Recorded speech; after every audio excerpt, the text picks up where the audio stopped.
उपकेंद्र तांबोळे येथे काम करते. 2007 पासून काम करते.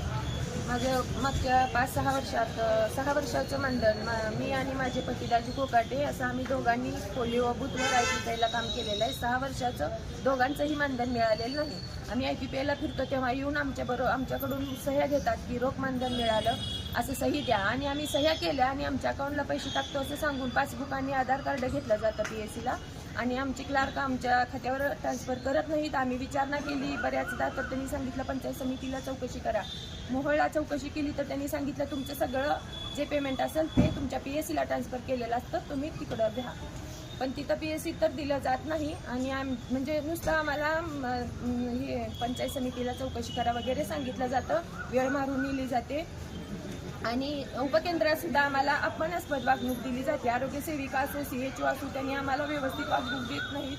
आमची चूक नसताना आम्हाला त्रास देतात, आणि आमचं पार्ट टाइम म्हणून 9 ते 12च वेळ असताना आम्हाला 3-3, 4-4 वाजेपर्यंत कामं करून घेतात. आणि PSCला पण ऑपरेशन कॅम्पला वगैरे बोलवतात, तिथं पाण्याची पिण्याची सुद्धा सोय नसते. आम्हाला बाहेरून बिस्लरी वगैरे घेऊनच पाणी प्यावं लागतं, आणि परत प्रवास खर्च TA वगैरे 50-100 रुपये द्या म्हणलं तरी दिला जात नाही.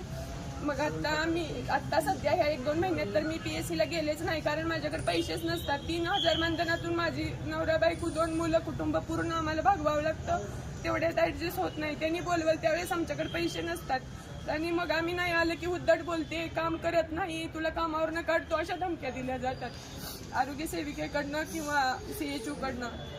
आणि तिथं पण पेशंट आले की तिथं CHO हजर नसतात, आणि आम्हाला म्हणतात तुम्ही 30-40 OPDची नावं लिहून ठेवा वगैरे सांगितलं जातं. आम्हाला चूक नसताना आम्हाला गावकऱ्याचाही त्रास आणि आमच्या अधिकाऱ्याचा त्रास. आम्ही काम करायचं कसं सांगा?